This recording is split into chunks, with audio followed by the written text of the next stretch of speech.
সময় ছিল যখন উইন্ডোজ মানে আমরা জানতাম শুধুমাত্র জানলাই, ওয়েব মানে আমরা জানতাম, হ্যাঁ ঠিকই বলেছেন, মাকড়সার জাল। কিন্তু তখন একটা জিনিস ছিল, তার নাম ছিল পরিবার। পরিবার ছিল আমাদের সকলের একান্নবর্তী পরিবার। কিন্তু আস্তে আস্তে এগুলো যখন হারিয়ে গেল, পরিবারও হারাতে শুরু করলো। একান্নবর্তী থেকে চলে এলো একেবারে নিউক্লিয়াস ছোট্ট পরিবারে।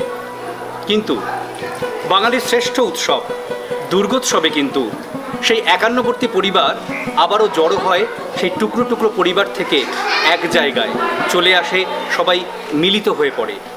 আর এইরকম একটি বাড়ির পুজো, রিষড়ার অন্যতম বাড়ির পুজো দেয়ানজি বাড়ির পুজোয় আমরা এসে পৌঁছেছি। চলুন দেখে নেওয়া যাক তাঁদের বাড়ির ইতিহাস। আমরা এখন যাব দেওয়ানজি বাড়ির পুজোর ইতিহাস এবং তাদের হাল অধিকার 2020 দুর্গাপুজোর সম্বন্ধে জানতে।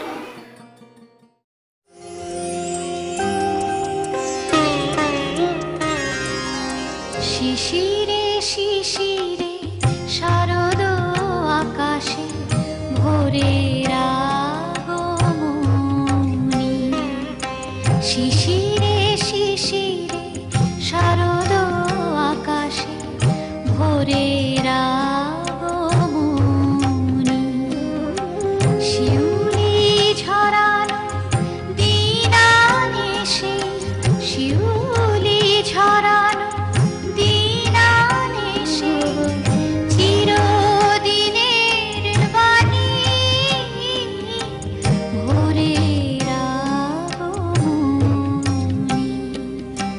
শিশিরে শিশিরে শারদ আকাশে ভোরের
শিশিরে শিশিরে শারদ আকাশে ভোরের আগমনী। যা বলছিলাম যে পরিবার এখন টুকরো টুকরো হয়ে গেলেও পুজোর সময় কিন্তু সবাই এক জায়গায় চলে আসেন, সে হোক না রাজ্যের বাইরে বা শহরের বাইরে বা শহরের অন্যান্য প্রান্তে, যেখানেই থাকুন সবাই চলে আসেন এই দেয়ানজি বাড়ির পুজোর দালানে। পুজোর কটা দিন, পুজোর আর মাত্র কটা দিন বাকি। দেখতেই পাচ্ছেন পেছনের ঠাকুরের গায়ে অর্থাৎ দুর্গা মায়ের গায়ে রং লেগেছে, আর এখানে অনেক মায়েরা বসে রয়েছেন। সেখানে আমরা চলে এসেছি দেয়ানজি বাড়ির পরিবারের পুজোয়। দেখতে পাচ্ছেন আপনারা, এবং পরিবারের বিভিন্ন বয়সের মানুষজন রয়েছেন। এখানেই একজন রয়েছেন দেয়ানজি বাড়ির পক্ষ থেকে যারা রয়েছেন। দেয়ানজি বাড়ির এই যে পুজোর ইতিহাস আমরা জানলাম যে প্রায় 75 বছরের পুজো এবছর। তো এই যে এত বছরের পুজো, এর ছোট্ট করে এর ইতিহাসটা যদি আপনি সবার সামনে তুলে ধরেন। আমাদের এই দেওয়ানজি বাড়ির ইতিহাস বিরাট। এই পুজোর দালান, মুখার্জি বাড়ির পুজো এবং এই রাস্তা দেওয়ানজি এই বিরাট ইতিহাস, বলতে গেলে একটা বিরাট ইতিহাস হয়েছে। কিন্তু আমরা অর্থনৈতিক দিকে যাব না, আমরা মোটামুটিভাবে আরম্ভ করবো ইংরেজ পিরিয়ডে, ছোট করেই বলি। তখন আমাদের ইংরেজ শাসন চলছে, ব্রিটিশরাই আমাদের দেশে যখন রাজত্ব করতেন, সেই সময় তারা যে লবণ ব্যবসা শুরু করেছিলেন 1765 খ্রিস্টাব্দ, সেই সময় লবণ ব্যবসার জন্য আমাদের দেশে বাংলাদেশে চট্টগ্রাম, হিজিলি, তারপরে তমলুক, হুগলি এই সমস্ত জায়গা তারা লবণ ব্যবসা শুরু করেছিলেন। তা সেই সময় আমাদের গভর্নর ছিলেন, গভর্নর বেঙ্গল ছিলেন ওয়ারেন হেস্টিংস। তো উনি ব্যবসা সূত্রে দেখবেন, দেখাশোনা সবই করতেন। আর কর্মসূত্রে আমাদের পরিবারেরই পূর্বসূরি রামনীতি মুখোপাধ্যায়, তিনি মানে ওয়ারেন হেস্টিংসের সঙ্গে কোনোভাবে পরিচিত হন। আচ্ছা, তার কর্মদক্ষতা এবং তার সৎ ব্যবহার দেখে ওয়ারেন হেস্টিংস ভীষণভাবে তারপর প্লিজড হন। ফলে উনি তখন ওই রামনীতি মুখোপাধ্যায়কে দেওয়ান পদে নিযুক্ত করেন। সেই থেকে আমাদের এটা মুখার্জি পরিবার, দেওয়ানজি পরিবার নামে চলে আসছে। আর তারপরে সেই সেটা ছিল 1765 যখন লবণ ব্যবসা চলছিল। তারপরে 1782-তে যখন রামনীতি মুখোপাধ্যায় এই কাজে প্রাপ্ত হলেন, নিযুক্ত হলেন, তখন উনি এদেশে তখন ভীষণভাবে ব্যবসায়, লবণ ব্যবসাতে ভীষণ উন্নতি করতে থাকেন। ফলে কি হয়, উনি প্রচুর সম্পত্তি পয়সা করি প্রচুর করে ফেলেছিলেন। তখন আমরা এখন যে বর্তমান যে আমরা পুজোর দালানে রয়েছি, এই পুজোর দালান তিনি তখন ভিত্তিপ্রস্তর স্থাপন করেন। আর পুজোর দালান নিয়ে আমাদের তখন 1782 সাল, সেই সময় দুর্গা পুজো আরম্ভ করেন। সেই 1782 থেকে 1902 পর্যন্ত এক টানা পুজো চলেছিল। তারপরে কোনো কারণে, কোনো অজ্ঞাত কারণে সেই পুজোটা বন্ধ হয়ে যায়, 44 বছর বন্ধ ছিল। তারপর 1846 থেকে আবার পুজো শুরু হয়।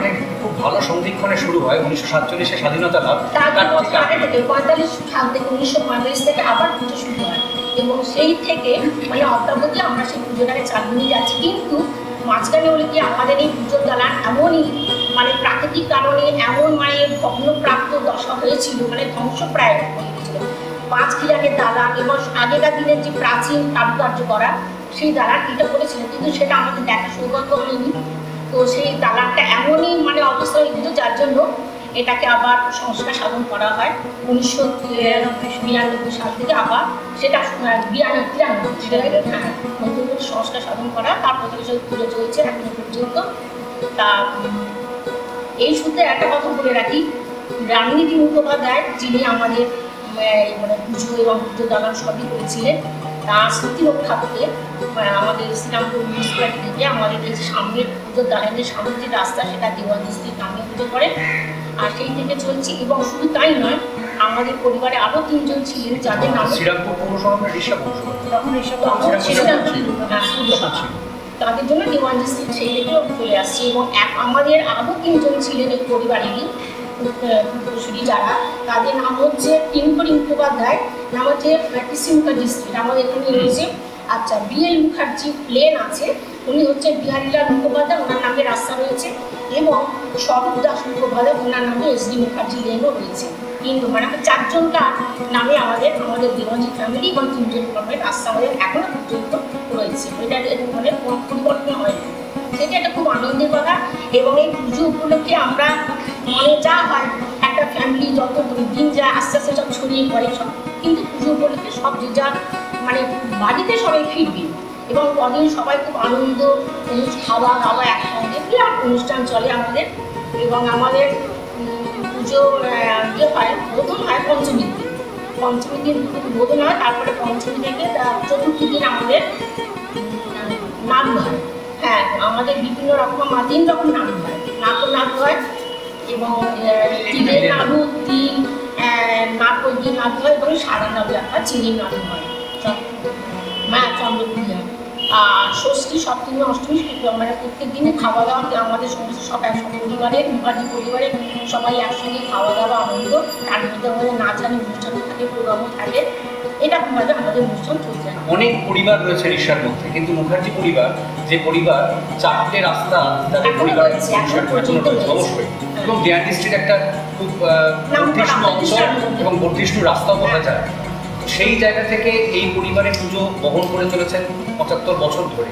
তো প্রত্যেকে অনেক সমস্যা সম্মুখীন হয়েছেন, থাকবেই যে কোনো কাজ করতে। মায়ের আশীর্বাদে আমরা সবাই মানে মোটামুটি সব আমাদের সব ভিন্ন হয়ে গেল, সবাই কিন্তু প্রতিষ্ঠিত। বা সাংস্কৃতিক অনুষ্ঠান কীরকম করেন একটু বলুন, কীরকম কী হয়? সাংস্কৃতিক অনুষ্ঠানের সূচনা আমাদের প্রায় 7টা কোনো কোনো বছর ষষ্ঠীর দিনেও সূচনা করা হয় এই অনুষ্ঠানটি, কিন্তু ষষ্ঠীর দিনে এই সাংস্কৃতিক অনুষ্ঠানটা প্রত্যেক বছর অনুষ্ঠিত করা সম্ভব হয় না একটাই কারণে, আমাদের মা আমি বলতে পারি সারা মায়ের যে সমস্ত অলংকার রয়েছে সবই কিন্তু স্বর্ণ বা রৌপ্যের তৈরি, এবং ষষ্ঠীর দিন একটা বিশাল পাহারায় মাকে গয়না করাতেই প্রায় 3-4 ঘন্টা কেটে যায়।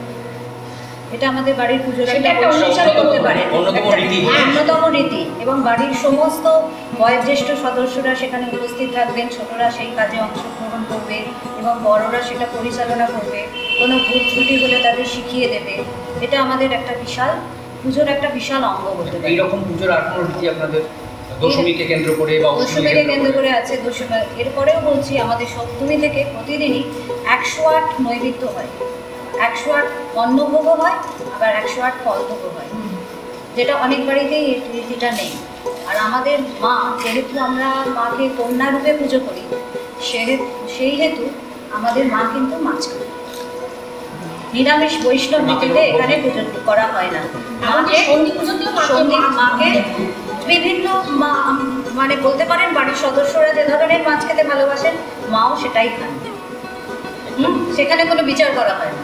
মা কন্যা রূপে পূজিতা, কন্যাকে আমরা যেভাবে যত্ন করি মাও এখানে সেই রূপেই পূজিতা। কারণ আমরা এখানে এই বাড়ির পুজো এসে আরেকটা জানতে পারলাম যে আমরা সবসময় তো ঠাকুর বা দেবতা মানেই, বিশেষ করে দুর্গা ঠাকুর মানেই জানি যে নিরামিষাশী বা এরকমই হয়, কোনো কোনো বাড়ির রীতি আছে। যেমন এই বাড়ির অন্যতম রীতি হচ্ছে মা প্রতিদিন মাছ খান, এবং বিশেষ করে সব রকম সন্ধি পুজোতেও এই বাড়ির অন্যতম একটা রীতি কিন্তু এই মাছ খাওয়া মায়ের। এরকম আর কোনো রীতি? এরকম আছে, রীতি আছে, মাকে ষোড়শ উপাচারে ভোগ দেওয়া হয়। হ্যাঁ, সেখানে ষোড়শ উপাচার বলতে অন্ন থাকবে, খিচুড়ি থাকবে, পুষ্পান্ন থাকবে এবং পরমান্ন থাকবে, তার সঙ্গে কিন্তু লুচিও থাকবে সকালে। এটাই হচ্ছে আমাদের কুলদেবতা। আর আমাদের কুলদেবতা হচ্ছে রাজরাজেশ্বরী। পঞ্চমীর সন্ধ্যায় আগে রাজরাজেশ্বরের পুজো দিয়ে সেই পুজো শুরু হবে, তারপর মায়ের পুজো হবে, এবং দশমীর দিন আগে রাজরাজেশ্বরের পুজো হবে, রাজরাজেশ্বরের ভোগ হবে, তারপর মাকে দর্পণে বিসর্জন দেওয়া হবে। 9 জন নারায়ণ আগে ছিলেন, এখন 7 জন নারায়ণ আমাদের নিয়ে আসা হয় পুজোর আগে, এবং দশম দিন সকালে ঠাকুর বিসর্জনের পর আমাদের যেটা লক্ষ্মী কুলদেবতা লক্ষ্মী নারায়ণ সবই এখানে সেই 5 দিন ধরে পূজিত হয়। যেহেতু বাড়ির সমস্ত সদস্য সেই পুজোয় অংশগ্রহণ করে, গৃহদেবতারাও কিন্তু সেখানে অভুক্ত থাকেন না, তারাও এই পুজোর দালানে এসে অন্নগ্রহণ করেন। আর একটা কথা জানতে ইচ্ছে করছি, যেহেতু মা পেছনেই রয়েছেন, এই যে মা যে তৈরি করেন যিনি, যে কুমোর, এরকম অনেক পরিবারে দেখা যায় যিনি তৈরি করে আসছেন তারই পরিবার বংশ পরম্পরায় তৈরি করে আসছেন। আপনাদেরও কি সেরকম কোনো রীতি আছে? আমাদের বংশ পরম্পরায় তৈরি করে আসছে। এখন বর্তমানে যিনি তৈরি করছেন বাপ্পা, বাপ্পা আমাদের এই পাড়াতেই দাপাড়ার পাড়ার বাপ্পা, ও এখন খুব নিষ্ঠা সহকারে। প্রাচীনে যিনি তৈরি করতেন তিনি আর এখন জীবিত নেই, তার পরিবর্তে এখন বাপ্পা পয়লা বৈশাখী ঠাকুর প্রথম তৈরি করে। বাংলা শুভ নববর্ষে প্রথম দিন শুরু হয়ে যায়, শুভ নববর্ষ শুরু হলো মানেই আমরা শুরু জেনে নিলাম মা এসে গেছে আমাদের কাছে। আর আমাদের পুরোহিত মানে বংশ পরম্পরায় চলে আসছেন, উনি আসেন আমাদের আরামবাগ থেকে। এই বছর করোনার কারণে ওনারা আসতে পারছেন না, জানিয়ে দিয়েছেন, আমাদের অন্যত্র ব্যবস্থা করতে হয়েছে পুরোহিতের জন্য। এই জন্য একটু বাধা একটু এসেছিল, কিন্তু আমরা পেয়ে গেছি, মায়ের আশীর্বাদে আমরা পেয়ে গেছি, পুরোহিত পেয়ে গেছি। এবং এছাড়াও দশমীতে দর্পণে ঠাকুর বিসর্জনের পর আমরা বেড়া অঞ্জলি দিই, মানে মাকে যেতে দেবো না, সবাই মিলে মাকে ঘিরে রাখি, মা যেন আমাদের পুজোর দালানের মধ্যেই বিরাজ করেন। হ্যাঁ, কৈলাসে চলে গেলেও তার অন্তরাত্মা যেন আমাদের এই দেওয়ানজি বাড়ির মধ্যেই থাকেন। আমাদের মাকে কিন্তু বেনারসি শুদ্ধ মাকে গঙ্গাবক্ষে বিসর্জন দেওয়া হয়। মহালয়ার দিন মায়ের সাজে যে নতুন বেনারসি আসে, সেই বেনারসি কিন্তু আমরা খুলে নিই।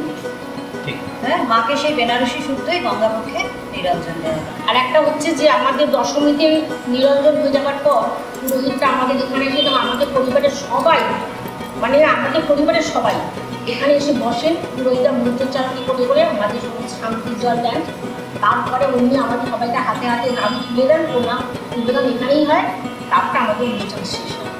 হ্যাঁ, এই রীতিটা কিন্তু অনেক জায়গাতেই রয়েছে, এবং অনেক পুজো প্যান্ডেলেও পাড়াতেও, যে আগে ওই পুজো প্যান্ডেলে শান্তির জল নিয়ে সেখানে মিষ্টি বিতরণ হয়, কোলাকুলি হয়, তারপর সবাই পরিবারের সবাইকে কোলাকুলি করেন, প্রণাম করেন গুরুজনদের, এইভাবে রীতি ছড়িয়ে পড়ে। তো যাই হোক, আজকে এই পর্যন্তই দেয়ানজি বাড়ির এই মুখার্জি বাড়ির পুজোয় আমরা আপনাদের সামনে তুলে ধরলাম। এইভাবেই আমরা আরও বেশ কয়েকটা বাড়িকে তুলে ধরবো আপনাদের সামনে। আর আপনারাও যদি সরাসরি এই বাড়ির পুজো দেখতে চান, অবশ্যই পুজোর কটা দিন চলে আসুন রিষড়ার অন্যতম রাস্তা দেয়ানজি স্ট্রিট। দেয়ানজি স্ট্রিটে এসে বললেই হবে দেয়ানজি বাড়ি বা মুখার্জি বাড়ি, চলে আসবেন একেবারে সামনাসামনি মাকে দর্শন করতে, এই পুজো মণ্ডপ দর্শন করতে। সকলকে নমস্কার।